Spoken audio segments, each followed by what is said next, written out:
निर्यापण था। एस ही ब्रह्म बंधु नाम बधो नान्योस्त रही का। अश्वत्थामा के मस्तक की मणि निकालकर शिविर से निकाल दिया गया। अपमानित अश्वत्थामा ने पांडवों को समाप्त करने के लिए और पांडवों के वंश को समाप्त करने के लिए 6 बाण छोड़े, 5 पांडवों के लिए और 1 उत्तरा के गर्भ को नष्ट करने के लिए। जिस उत्तरा के गर्भ में अभिमन्यु का अंश पल रहा था, इस पांडव वंश का बीज, पांडवों पर आने वाले बाणों को भगवान ने समाप्त किया। उत्तरा के गर्भ में प्रवेश करके अग्निबाण उत्तरा के गर्भ को जलाने लगा। हाहाकार करती उत्तरा भगवान की शरण में आई। भगवान ने उत्तरा की रक्षा करी। मरे हुए बेटे को जीवित जब किया, ये देख करके कुंती समझ गई ये तो ठाकुर जी है, नारायण है। कुंती प्रणाम करने को चरणों में आई। भगवान ने कहा, बुआ ये क्या कर रही हो?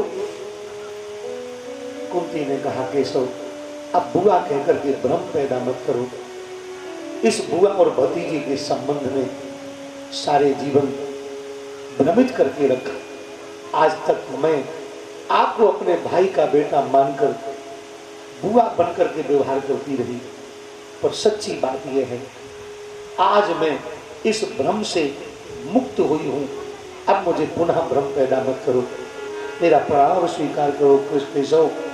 हे जगत के कारण, हे नारायण, हे दीन बंधु, हे गरीब निवाज, हे दीन वत्सल, हे निर्बल के बल, हे मेरे जीवन प्राण, मेरे पुत्रों के आधार, मेरा प्रणाम स्वीकार करो। भगवान ने कहा, बुआ आज आपने हमें भगवान कहकर संबोधन किया, क्यों? इसके पहले भी तो हमने बड़े बड़े काम किए। आपके भीम को विष के लड्डू खिलाए गए, मैंने बचाया, तब आपने भगवान नहीं कहा। आपके पुत्रों को लाक्षागृह में बंद करके जलाए जाने का प्रयास किया गया, मैंने बचाया, तब आपने भगवान नहीं कहा। अर्जुन का ब्याह द्रौपदी के साथ कराने में कारण कोई और है क्या? मैं ही था, तब आपने भगवान नहीं कहा। द्रौपदी के सामने दुर्वासा के भूख के लिए समस्या आई, मैंने जाकर एक जूठा साग का कवल खाकर दुर्वासा को तृप्त किया, तब भगवान नहीं कहा। आज कारण क्या है? पोते को बचा लिया तो भगवान हो गया। कुंती ने कहा, नहीं नहीं नहीं, अभी तक जितने काम किए वो काम समाज में संभावित है। किसी घर में आग लग जाए, 10-20 लोग दौड़ पड़े, व्यवस्था करें, बचाए जा सकते हैं। किसी को जहर दे दिया जाए, तत्काल इलाज मिल जाए, बच सकता है। किसी बहु व्यक्ति की इलाज पर कोई हाथ उठाए, सज्जन लोग पहुंच जाएं, उसे बचा सकते हैं, सारे काम हो सकते। पर मरे हुए को जीवित करना ये भगवान के अलावा कोई नहीं कर सकता। इसलिए आज आपने जो किया ये मनुष्य के द्वारा संभावित ही नहीं है। इसलिए प्रमाणित हो गए कि आप इंसान नहीं, आप भगवान हैं। अब भगवान जान गए कि अब तो बुआ नहीं मानेगी बिना प्रणाम किए। तो भगवान ने कहा, बुआ अगर पहचान लिया है तो फिर मांग लो, आपको क्या चाहिए। देने में तो ठाकुर जी बड़े उदार हैं, मांगो। कुंती बुआ ने कहा, मांग ले, मांग लो। अच्छा मैं जो मांगूंगी वही मिलेगा? बोले वही मिलेगा जो आप मांगोगी, अंतर तो नहीं करोगे ना। अब भगवान ने सोचा कि हो सकता बुआ ने सारे जीवन कष्ट उठाया है तो अब सुख सुविधा मांगेगी। लेकिन कुंती ने जो इतिहास रचा, भागवत में मांगने वालों में केवल 2 का नाम सबसे आगे है, बुआ कुंती और राजा रणधीदेव। कुंती जी का कथा सुन रहे हो, सबको मालूम है कुंती जी ने क्या मांगा, सबको पता है। बोली विपदा, विपत्ति मांगी, ये सबको मालूम है। पर कैसी विपत्ति मांगी? विपदा संतु न शश्वत। शाश्वत विपत्ति का मतलब होता है जो विपत्ति कभी हटे ही नहीं, 24 घंटे रात दिन विपत्ति विपत्ति विपत्ति। ऐसी विपत्ति दे दो, कभी सुख कभी दुख, ऐसा नहीं, हमेशा दुख ही दुख, आंसू ही आंसू, आहें ही आहें, और कुछ नहीं। अब भगवान थोड़े चिंतित हुए। भगवान को लगा कि ऐसा तो नहीं है कि जीवन भर विपत्ति उठाते उठाते मुंह से विपत्ति निकलने का अभ्यास पड़ गया हो। अब बुआ ने विपत्ति मांग ली। भगवान ने कहा, बुआ ठहरो, आप जो मांग रही हो आपको पता है कि आप क्या मांग रही हो? कुंती ने कहा, कृष्ण जीवन में पहली बार ही होश में मांग रही हूं। अभी तक तो बेहोशी में मांगती रही, स्वार्थ में मांगती रही, मोह और ममता के बस होकर मांगती रही। आज स्वार्थ में नहीं, मोह ममता में नहीं, आज निस्वार्थ जीवन कल्याण के लिए मांग रही हूं। क्या चाहिए? विपत्ति चाहिए। आखिर क्यों? कुंती ने कहा जीवन भर का अनुभव है कृष्ण, जब जब मेरे ऊपर विपत्ति आई तब तब आप मेरे पास में रहे, और विपत्ति गई तो आप भी चले गए। मैंने विचार किया अगर विपत्ति रह जाए तो आप भी रह जाओगे मेरे पास, तो आपको सदा अपने पास रखने के लिए उपाय विपत्ति है, इसलिए हमें विपत्ति दे दो। विपत्ति चाहिए। सुख के माथे सिल पर जो हरी हाथ से जाए, बलिहारी या दुख को जो पल पल नाम रटाए। विपदा संतु नः शश्वत तत्र तत्र जगत गुरो, भवतो दर्शनम यस्यात् अपुनर्भव दर्शनम। विपत्ति दे दो। अब भगवान ने हाथ जोड़ दिए और कहा बुआ क्षमा करना, आप जो मांग रही हो मैं आपको दे नहीं सकता। भगवान कुंती ने कहा प्रभु क्या आप भी संसार के व्यवहार से प्रभावित हो गए? मैं आपकी बुआ हूँ, पिता की बहन हूँ, तो मुझे आप विपत्ति नहीं दे सकते? भगवान ने कहा बुआ ये मत कहो, मैं संसार के किसी व्यवहार से संबंध से प्रभावित नहीं होता। तो कुंती बोली फिर मैंने जो मांगा, आपने वचन दिया था जो मांगूंगी सो मिलेगा, फिर आप दे क्यों नहीं रहे हैं? आप लोग ध्यान दीजिए। भगवान हाथ जोड़कर बोले बुआ सही बात यह है, सही बात यह है कि आज तक जिसने जो मांगा वो मेरे पास था तो मैंने दिया, और आपने जो मांगा है वो मेरे पास है ही नहीं, तो हम आपको दें कहां से? कुंती एक ऐसी मांगने वाली है जिनके सामने भगवान भी विवश हो गए और बोले मेरे खजाने में वो चीज नहीं है जो आप मांग रही हो। क्या? विपत्ति, दुख मेरे पास है ही नहीं, मैं कहां से दे दूं? सोने से कोई लोहा मांगे कहां से मिलेगा? सूर्य से कोई अंधेरा मांगे कहां से मिलेगा? समुद्र से कोई मिट्टी मांगे कहां से मिलेगी? इसी प्रकार से प्यारे भगवान से कोई दुख मांगे कहां से मिलेगा? इसलिए जान लेना कभी भी दुख का कारण भगवान को मत मानना। भगवान दुखी कर रहे ये कहना ना समझी है, भगवान पर दुख है ही नहीं तो दुख देंगे कहां से? हमेशा ध्यान रखो दुख, समस्याएं, विषमताएं, वैषम्यताएं, विपरीत अवस्थाएं, विपरीत स्थितियां हमारी किसी ना किसी गलती का परिणाम होती हैं, और अनुकूलताएं परमात्मा की कृपा होती है। इसलिए अनुकूलता में भगवान की कृपा का अनुभव करो और प्रतिकूलता में अपनी गलती की खोज करो। हमसे कहां गलती हुई जिससे प्रतिकूलताएं पैदा हो गई? भगवान किसी को दुख नहीं देते, वो तो मंगल भवन है, सुख धाम है, वो दुख कहां से देंगे? इसलिए हमेशा जीवन की अनुकूलता का कारण भगवान होते हैं, प्रतिकूलता का कारण मेरी कोई गलती होती है, मेरी भूल होती है। भगवान ने कुंती को भक्ति का वरदान दिया, ओहो विमल भक्ति दे दी। पांचों पांडवों को लेकर, द्रौपदी को लेकर कुरुक्षेत्र के मैदान में गए, जहां 58 दिन से बाणों की सैया पर श्री भीष्म जी लेटे हुए हैं। वहां जाकर दर्शन लिया। भीष्म जी ने युधिष्ठिर भैया को दान धर्म, राजधर्म, स्त्री धर्म के बारे में समझाया और कहा कि राजगद्दी संभालो। युधिष्ठिर भैया मना कर रहे थे। भीष्म ने कहा युधिष्ठिर अब ये अवशेष जो प्रजा है सब आपके सहारे है, इस प्रजा को धोखा मत दो, इनका पालन करो, यही तुम्हारा कर्तव्य है। महाभारत के संग्राम में होने वाली जनहानि का कारण अपने को मत मानो। तुम्हारे साथ में जो श्री कृष्ण है ये सारी लीला इनकी है, ये जो करना चाहते वो होता है। जिसे चाहते हैं, जिसे चाहते हैं बना डालते, जिसे चाहते हैं बना डालते, हैं, जिसे चाहते हैं, जिसे चाहते हैं बना डालते हैं, जिसे चाहते हैं मिटा डालते हैं, जिसे चाहते हैं मिटा डालते हैं, जिसे चाहते हैं बना डालते हैं, जिसे चाहते हैं बना डालते हैं।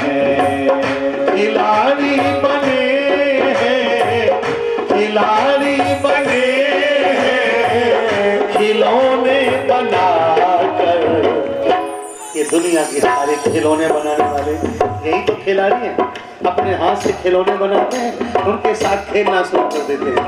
जब तक मन आया खेला और जब मन पूरा हो गया खिलौनों को ही तोड़ दिया। बच्चों को देखा मन हुआ तब तक खेले, फिर पटक पटक के तोड़े। जिन खिलौनों से खेले उन्हीं खिलौनों को तोड़ देते हैं। किसका काम है? बालक का। तो बालक कृष्ण और बालक एक जैसे ही तो हैं। खिलाड़ी बने हैं खिलौने बनाकर, जिसे चाहते खिला डालते, जिसे चाहते खिला डालते, जिसे चाहते बना डालते, जिसे चाहते बना डालते,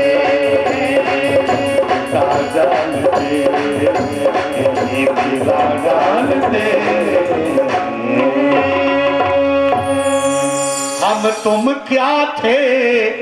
कठपुतले थे, टकरा कर परिणाम तुम बने रहे, हम टूट गए। इसमें दोष किसका?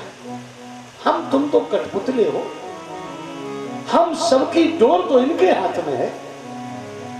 आपस में टकराने का खेल तो ये खेल रहे हैं। एक खिलौना टूटता है, एक खिलौना साबुत बचता है। बस वही हुआ इस महाभारत के संग्राम में।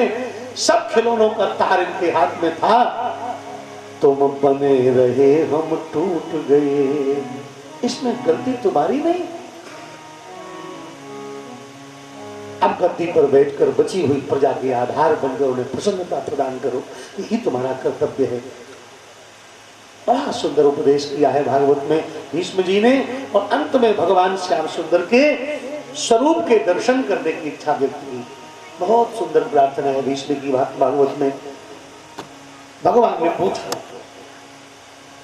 भगवान भीष्म जी का बड़ा सम्मान करते थे। भीष्म जी के सिर के पास जाकर के बैठ गए हाल चाल पूछने के लिए। हाँ, भीष्म तो वीर थे, बहुत ज्यादा भावनात्मक चर्चाओं में उनका वो नहीं। भगवान ने कहा, केशव ये क्या कर रहे हो, यहाँ क्यों बैठे आकर? अब भगवान बड़े सावधान, भाई क्या गलती हो गई? बोले सिर से क्यों बैठ गए? बोले आपका हालचाल समीप से लेने के लिए। आपको पीड़ा तो नहीं हो रही है? और भगवान से भीष्म ने कहा, ये नाटकबाजी बंद करो, ये नाटक अब मत दिखाओ। भगवान ये कैसे बोल रहे हैं? बोले ठीक बोल रहे हैं। तो फिर कहाँ जाएं? बोले पैरों के सामने खड़े होकर। कोई भगत कहेगा भगवान से पैरों के सामने आ जाओ? तो भीष्म जी कहते हैं, केशव ये नाटक मत करो, बहुत लीला देखी आपकी, पैरों के सामने आओ। अब अर्जुन वगैरह जो खड़े थे वो सब बड़े कैसे पितामह कह रहे पैरों के सामने? कारण जानते क्यों? भीष्म जी कहते हैं, बाणों से विधा है पूरा शरीर, मैं गर्दन मोड़कर आपका दर्शन नहीं कर सकता, और आप मेरे गले के पास बैठोगे तो दर्शन नहीं हो पाएगा। नाटकबाजी मत करो, हमें दर्शन चाहिए। पैरों के सामने खड़े होगे तो मुझे दर्शन हो जाएगा। भगवान समझे, पैरों के सामने आ गए, हाथ जोड़े खड़े। भीष्म ने कहा, फिर नाटक किया, हाथ क्यों जोड़ रहे हो? हाथ नीचे करो। हाथ नीचे कर लिया। भक्तन ने मोकू नाना भांति बचाए, बस प्रार्थना शुरू कर दी।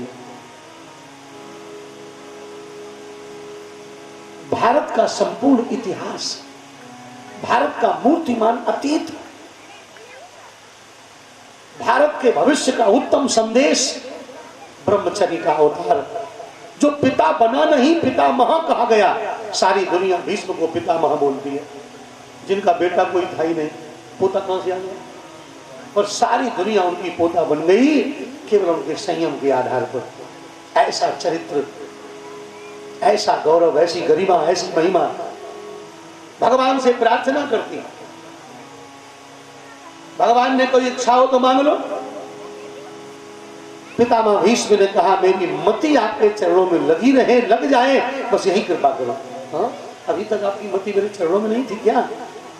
चरणों में थी, बोले चरणों में तो थी, पर अब हम निरंतर अपनी मति चरणों में देना चाहते। बड़ी सुंदर भगवान की प्रार्थना, भगवान की लीलाओं का चिंतन सब किया और फिर कहा बस यही अंतिम इच्छा है। मेरे बाणों की बौछार से, मेरे बाणों की बरसात से, मेरे बाणों की बाढ़ से, मेरे बाणों की प्रलयकालीन मेघों से, मेरे बाणों की आंधी से अपने प्रिय अर्जुन को बचाने के लिए रथ चक्र हाथ में लेकर मेरी ओर दौड़ते हुए, गति करते हुए वो वीर बाणा जो आपने धारण किया था, एक बार उसी स्वरूप का दर्शन करा दो, उसी का दर्शन करा। क्योंकि मैं वीर हूं, इसलिए वीरता का बाणा हमें प्रिय लगता है। भगवान मुस्कुराए और भगवान ने मुस्कुरा करके रथ चक्र को हाथ में लेकर पितामह भीष्म को उस वीर बाणे का दर्शन कराया। और वो दर्शन केवल भीष्म को हो रहा और किसी दूसरे को नहीं, बस उसी छवि को पितामह भीष्म ने अपनी आंखों में लेकर अपनी आंखें बंद कर ली, फिर दोबारा आंख नहीं खोली है।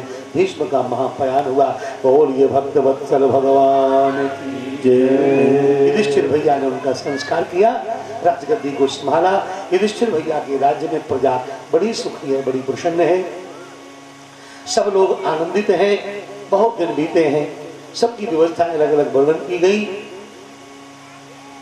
अर्जुन को एक बार भेजा है, जाओ द्वारकाधीश की खबर लेकर के आओ। अर्जुन वहां गए हैं। द्वारकाधीश भगवान के यहाँ 7 महीने रहे। भगवान ने अपनी लीला को समेट कर महापयान किया। अर्जुन ने आकर के युधिष्ठिर जी को खबर करी है। युधिष्ठिर जी भी परीक्षित को गद्दी पर बिठाकर 5 भाई महापयान कर गए। परीक्षित जी राजा बने। परीक्षित बड़े धार्मिक और वीर राजा हैं। अपनी सेना को लेकर चारों दिशाओं में विजय को हासिल किया। चक्रवर्ती सम्राट के रूप में स्थापित हुए। एक बार धनुष बाण लेकर वन में जाकर पहुंचे। कलयुग मूर्तिमान गाय और बैल को सदा रहा है। पूछा तुम कौन हो? उसने कहा मैं कलयुग हूँ, निकल जाओ मेरी राज्य सीमा के बाहर।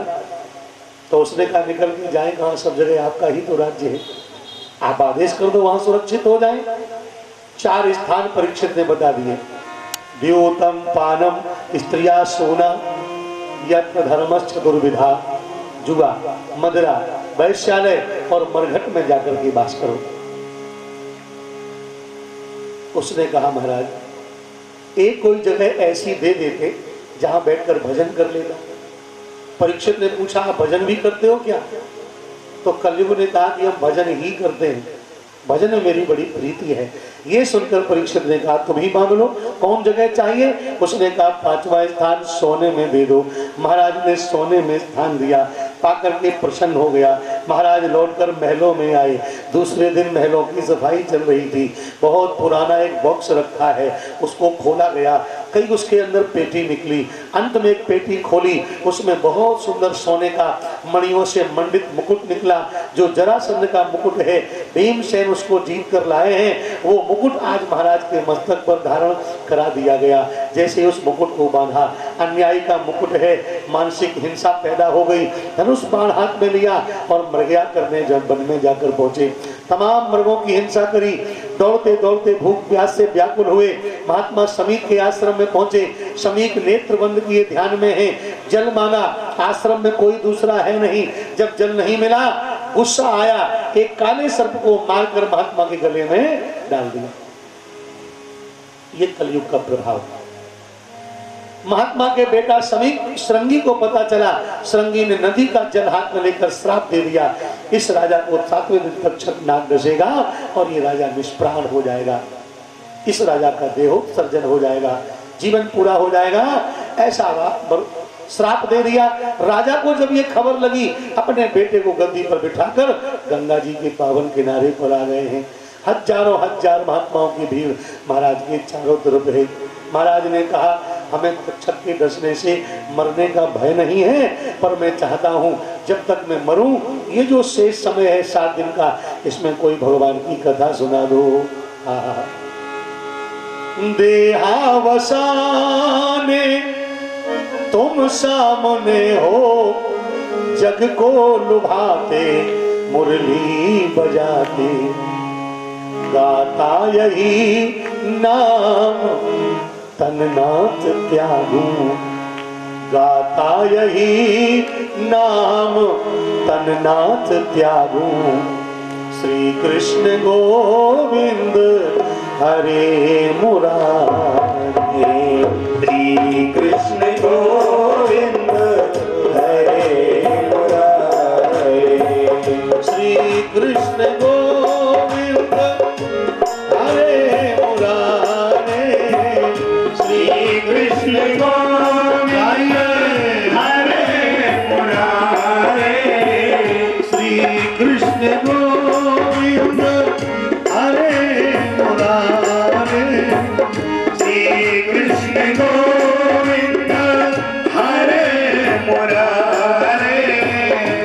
हे नाथ नारायण वासुदेव, हे नाथ नारायण वासुदेव, श्री कृष्ण गोविंद हरे मुरारे, श्री कृष्ण गोविंद हरे मुरारे, हे नाथ नारायण वासुदेव, हे नाथ नारायण वासुदेव, श्री कृष्ण गोविंद हरे मुरारे, श्री कृष्ण गोविंद हरे मुरारे, हरे मुरारे, हरे मुरारे। हर साधक गंगा जी का तट हो, जमुना का बंसी बट हो, तेरा सामरा निकट हो, जब प्राण तन से निकले। ये प्रार्थना है राधा तेरे चरणों में, बस यही प्रार्थना है कि तुम सामने हो मेरे और मेरा दम ही निकल जाए। यही मांगते, आपके सामने होने पर मेरा प्राण निकले, सब यही मांगते। परीक्षित ने कहा मैं जाता हूँ, कथा सुनते सुनते शरीर छोड़ूं, कोई कथा सुनाने वाला नहीं आ रहा है। तब तक देखा सामने से वनांचल से आते हुए व्यास नंदन तपोनिष्ठ परमहंसों के आचार्य परिव्राजकाचार्य व्यास नंदन श्री सुखदेव भगवान वहां प्रकट हुए। प्रेम से बोलिए श्री सुखदेव जी महाराज की जय। तत्रा भवत भगवान व्यास पुत्रो चिदक्षयोगा मठमानोनपेक्षा अरंगल अलक्षलिंगो निजलावतुष्टो प्रतश्च बालय अवधूत वेशधारी भगवान श्री सुखदेव जी 16 वर्ष माँ के पेट में रहे, 16 वर्ष के जन्मे, 16 वर्ष के वन में गए, 16 वर्ष के पढ़ने आए, फिर पढ़कर 16 वर्ष के गए। आज कथा कहने आ रहे हैं। तद्यश्च वर्षम सुकुमार पाद करोड़ बाहुहंस कपोल गात्रम, 16 वर्ष की आयु है, मंद मंद गति से आ रहे हैं, कोमल पाद पद में है, घुमराने बाल है, सांवला गात है, सुंदर पतले पतले लालिमा से आवृत होठ है, चमकती दंत पंक्ति, उभरे हुए सेव से गाल, चौड़ा मस्तक, चढ़ी हुई भौहें, मुस्कुराते होठ, चमकती हुई आंखें, कंशंक सी ग्रीवा, गठे हुए कंधे, आजानु बाहें, मंद हास्य करते मानो गंगा के तट को भी तीर्थ बनाते हुए श्री सुखदेव भगवान समाज के बीच में प्रकट हुए हैं। जो देखा महात्माओं ने गंगा की धूल हाथ में लेकर अबीर गुलाल की तरह उड़ाने लगे, ताली बजाने लगे, जय जयकार होने लगी है। धूल उड़ावत संत सब ताली देत बहुत, सभा बीच काढ़ी समेत आए नंग ढंग सियापति रामचंद्र की जय। सभा के बीच में नंग धड़ंग वयोंग लक्ष्म्या, सावरा गात है, वयोंग लक्ष्म्या, जिनका सौंदर्य, जिनका कोमल गात, खोलस वर्षीय हमेशा सुंदर मूर्ति दिखाई पड़ते, जिनके दर्शन से अज्ञान दूर हो जाए, ऐसे भगवान सुखदेव जी बाबा वर्णन करते हैं। श्यामल गात शरीर लोचन, सुंदरता मंदिर भवमोच। श्यामल दात शरीर उलोचन, सुंदरता के मंदिर हैं, भव से मुक्ति देने वाले। ऐसे भगवान सुखदेव जी को जैसे देखा, महाराज हाथ पकड़ के आसन पर बिठाया। नारद जी के संकेत पर श्री सुखदेव जी की पूजा परीक्षित जी के द्वारा की गई। कर गई तब मुनि बन बैठारे, परम स्नेह सो वचन उचारे। चरणों में प्रणाम किया है, जय जयकार हुई है। एक पंक्ति में भगवान सुखदेव जी का स्वागत कर रहे हैं हम लोग। हरि की कथा सुनाने वाले, हरि संकीर्तन गाने वाले, तुमको लाखों प्रणाम, तुमको लाखों प्रणाम, तुमको लाखों प्रणाम, तुमको लाखों प्रणाम। हरि की कथा सुनाने वाले, हरि संकीर्तन गाने वाले, हरि की कथा सुनाने वाले, हरि संकीर्तन गाने वाले, हरि की कथा सुनाने वाले, हरि संकीर्तन गाने वाले, हरि की कथा सुनाने वाले, हरि संकीर्तन गाने वाले, तुमको लाखों प्रणाम, तुमको लाखों प्रणाम, तुमको लाखों प्रणाम, तुमको लाखों प्रणाम, तुमको लाखों प्रणाम, तुमको लाखों प्रणाम, तुमको लाखों प्रणाम, तुमको लाखों प्रणाम। पीकर विष का प्याला जा रहा स्वयं के जाला, मैं पीकर विष का प्याला जा रहा स्वयं के गाला, मैं पीकर विष का प्याला जा रहा स्वयं के गाला, मैं पीकर विष का प्याला जा रहा स्वयं के गाला। वो सुधा पिलाने वाले, अमृत बरसाने वाले, तुमको लाखों प्रणाम, तुमको लाखों प्रणाम, तुमको लाखों प्रणाम, तुमको लाखों प्रणाम, तुमको लाखों प्रणाम, तुमको लाखों प्रणाम, तुमको लाखों प्रणाम, तुमको लाखों प्रणाम। कथा सुनाने वाले, हरि संकीर्तन गाने वाले, तुमको लाखों प्रणाम, तुमको लाखों प्रणाम, तुमको लाखों प्रणाम, तुमको लाखों प्रणाम। ये सुखदेव जी महाराज की जय। सबने सुखदेव जी को वंदन किया। श्री परीक्षित जी ने अभिनंदन किया, अर्चन किया, अभ्यर्चन किया, पूजन किया और फिर निवेदन किया। नितराम म्रियमाणा नाम संसिद्ध बलियसा।